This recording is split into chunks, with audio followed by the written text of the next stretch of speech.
இந்த கூட்டணி alliance related topic sir. இப்போ செங்கோட்டையன் கூட பேசிட்டு இருந்தாங்களே சார், அது என்ன சார்? செங்கோட்டையனுடைய பேசியிருப்பது நயினார் நாகேந்திரன் தான் அழுத்தம் தந்தார். நயினார் நாகேந்திரன் தான் பாஜக தலைவராக தமிழகத்தில் நியமிக்கப்பட வேண்டும் என்று அழுத்தம் தருகிறார் என்றும், அவர்தான் செங்கோட்டையின் மூலமாக செய்யலாம், அவர் OPS 2 என்றும் சொன்னார்கள்.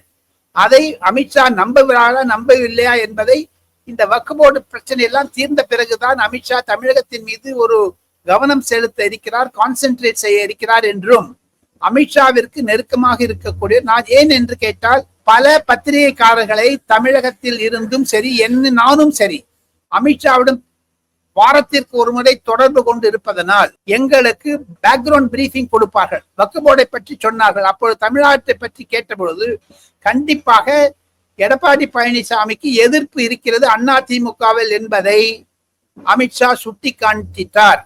அதன் மூலமாக தெரிவிப்பது என்ன என்று கேட்டால், செங்கோட்டையனை யார் இன்ட்ரோடியூஸ் செய்தார்கள் அமித்ஷாவிடம்? நயினார் நாகேந்திரன்.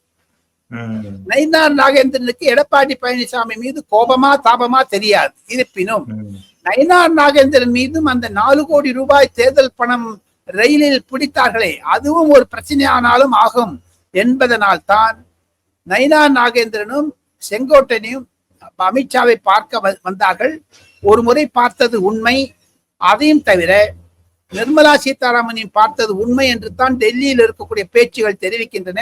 செங்கோட்டையின் மூலமாக சில பிரச்சனைகளை தீர்வு காணுவதற்காக அமித்ஷா முயன்றார். ஆனால் அமித்ஷா செங்கோட்டையனை அடுத்த முறை சந்தித்த பிறகுதான் ஒரு தீவிர முயற்சியில் ஈடுபடுவார். அண்ணாமலையையும் எடப்பாடி பழனிசாமியும் அமித்ஷா கைவிட மாட்டார் என்பதுதான் ஆணித்தரமான கருத்து. ஸ்ரீதர்.